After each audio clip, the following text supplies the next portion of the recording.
النهارده هنعمل كيكة الرواني، أطعم وألذ وأخف وأهش كيك ممكن تعملوه. أنا بعشق الكيكة دي بجد ومش ببطل أعملها.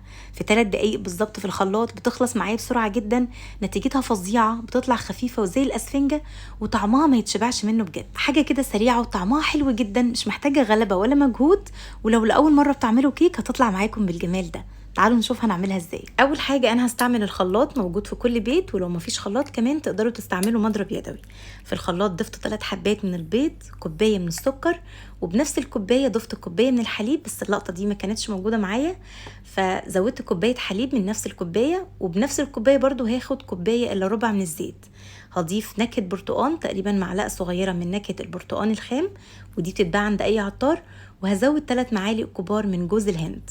هنضرب كل المكونات دول مع بعض كويس جدا في الخلاط تقريبا لمدة دقيقتين بس. لو حابين تحضروها يدوي هتخفقوا البيض مع السكر شوية كده لغاية السكر ما يدوب تماما، وبعد كده هتزودوا الحليب والزيت ونكهة البرتقان وجوز الهند، تقلبوا تقلبتين. ودلوقتي دور المكونات الجافة. المكونات الجافة عبارة عن كوباية الا ربع من السميد الخام بدون اي اضافات اللي هو سميد البسبوسة، وهزود كمان كوباية من الدقيق الفاخر جميع الاغراض، عليهم رشة ملح، ومعلقتين كبار من الحليب البودرة. والحليب البودرة هنا اختياري، تقدروا تستغنوا عنه، ولكن مؤخرا بقيت بضيفه للكيك، بيدي نتيجة فظيعة بجد. زودت كمان معلقة كبيرة من البيكنج باودر، وفي اتجاه واحد هقلب لمدة دقيقة واحدة بس، بحيث المكونات الجافة تختفي تماما. وخلينا دايما متعودين ان بعد اضافة المكونات الجافة ما ينفعش نقلب كتير، يا دوب تقليبة واحدة بس نتأكد ان المكونات الجافة اختفت، وقتها بنوقف التقليب على طول. التقليب الزيادة ممكن ينشط معانا مادة الجلوتين، فتطلع معانا الكيكة معيشة وما تبقاش هشة وتطلع مكتومة، فما تقلبوش كتير. صبيت الخليط بتاعي في صينية مقاس 26 متبطنة بسمنة ودقيق، وهتدخل فرن ساخن على درجة حرارة 180 الرف الأوسط لمدة 45 دقيقة. ودلوقتي هنحضر الشربات أو السيرب، وده بنحضره قبل ما نبدأ أصلا في تحضير الكيك.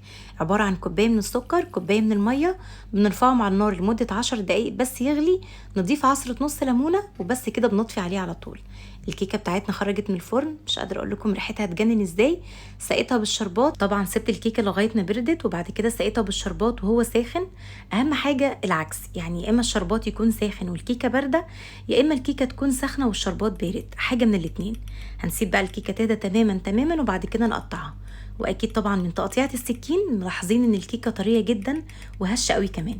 هنسيبها تبرد تماما وبعد كده نقدمها بالف هنا. شايفين الكيكه لونها فاتح ازاي؟ مش قادره اقول لكم ريحتها كانت تجنن وقلب البيت، طعمها كان رهيب.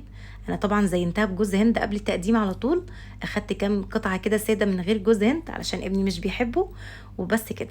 طعمها رهيب، لازم تجربوها، ومكوناتها بسيطه، واي حد بيفشل معاه الكيك او لاول مره اصلا بيعمل كيك متاكده تنجح معاه. عايزه بقى اقول لكم على سر كده مؤخرا، لو ضفتوا للكيك هتلاحظوا فرق كبير جدا، وهو الحليب البودره.